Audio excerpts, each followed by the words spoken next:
할렐루야. 2021년도 복음으로 다시 든든하게 세워지는 빛간 가족 모든 가정들이 되기를 주의 이름으로 축복합니다.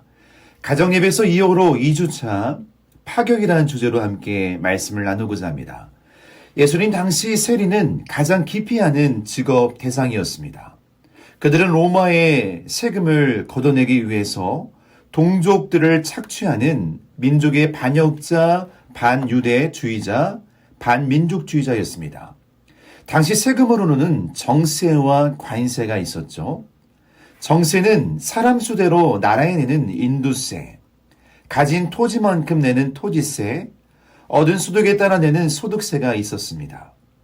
서민들은 이것을 내며 살기에도 벅찼어요. 그런데 이 세리들은요, 여기에 제멋대로 관세라고 하는 것을 추가해서 동족들을 수탈했습니다.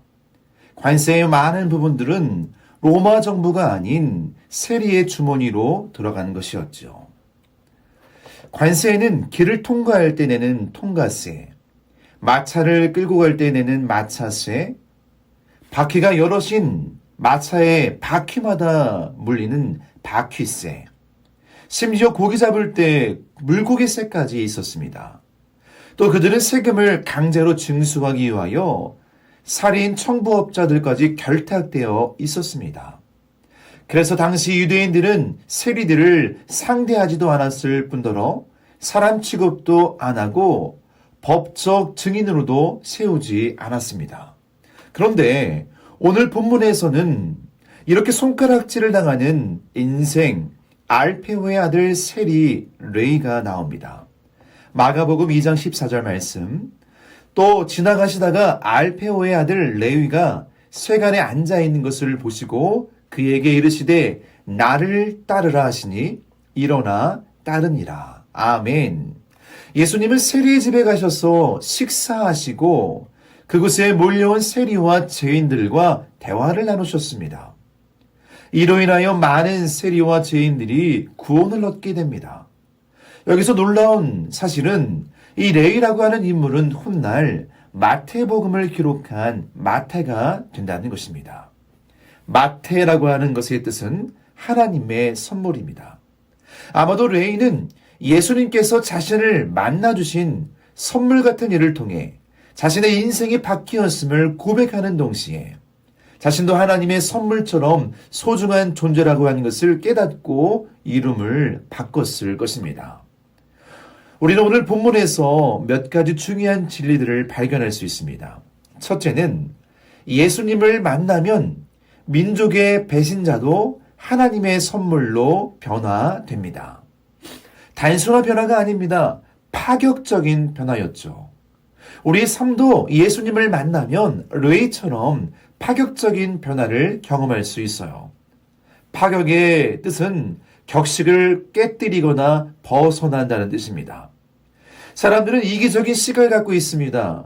그렇게 레이는 내 돈 빼앗아간 도둑놈으로 무찔러야 할 타도의 대상이며 이겨야 할 경쟁의 대상이었습니다. 사람의 삐뚤게 보는 악순환의 시작이죠. 그에 비해 종교 지도자였던 바리새인들은 율법의 시각으로 사람들을 보았습니다. 율법에 위반되는 것 없나? 무엇을 잘못했나? 이 관점으로 사람을 대했어요.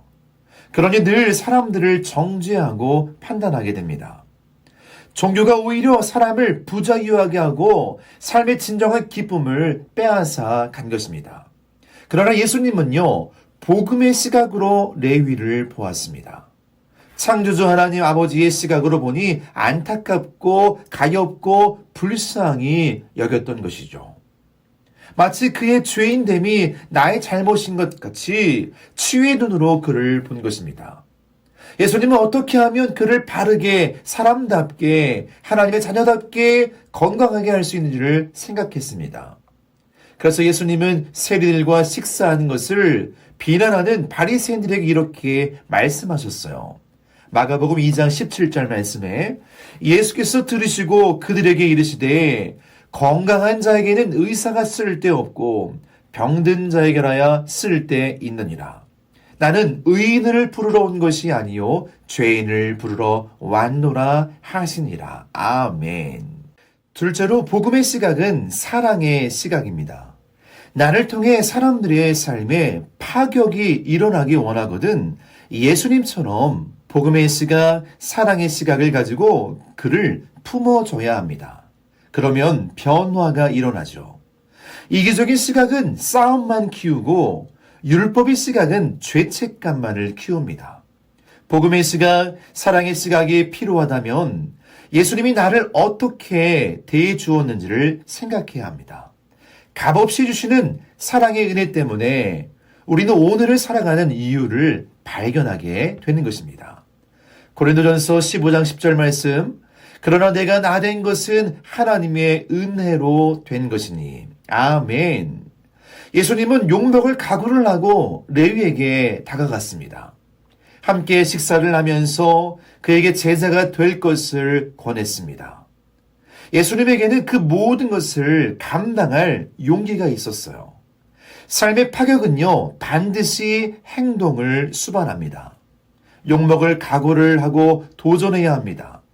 그것이 사랑의 직접적인 표현이죠. 나를 통하여 파격적인 일이 일어나기 원하거든 용기를 가지고 믿음으로 행동하십시오. 주님이 함께 하실 것입니다. 하나님이 함께 하심을 믿고 두려워하지 말고 여러분을 통하여서 선한 일들이 일어나기를 주의 이름으로 축복합니다. 셋째는 미래의 가능성을 보고 영혼을 품어야 합니다. 예수님은 레위에게 나를 따르라고 하셨습니다. 어부를 제자로 부르신 것도 놀라운데 반역자 세리를 제자로 부르셨어요. 왜 그러셨을까요? 예수님은 그가 하나님의 손에 붙들렸을 때 해낼 수 있는 수많은 가능성을 미리 보신 것입니다. 주님의 판단은 적중했습니다. 훗날 그는 세리 특유의 정확한 관찰력으로 유대인의 왕이요 구세주로 오신 예수 그리스도의 생애를 빈틈없이 증거하는 마태복음을 남기게 됩니다. 지금까지도 전 인류에게 마태복음이라고 하는 놀라운 선물을 주는 자가 된 것입니다. 우리를 통해서도 세리가 성령 저자로 바뀐 것과 같은 파격이 일어날 수 있습니다. 어느 누구에게나 창조주 하나님이 넣어주신 놀라운 잠재력과 가능성이 있음을 믿고 사랑으로 축복해 주기만 하면 됩니다. 예수님 안에서 파격은 얼마든지 가능합니다. 이 파격은요, 마음에 품는 것부터 시작되죠. 품는 것을 다른 말로 표현하면 잉태입니다. 잉태는 새 생명을 위한 과정이죠.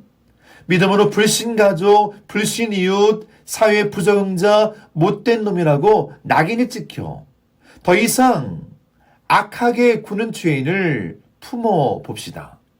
세리 레위가 예수님을 만난 후 파격적으로 변한 것처럼 레위의 모습을 보고 많은 사람들이 연이어 예수님 품으로 돌아온 것처럼 그 한 사람으로 인하여서 그 친구들과 주변의 많은 사람들이 돌아오게 될 것입니다.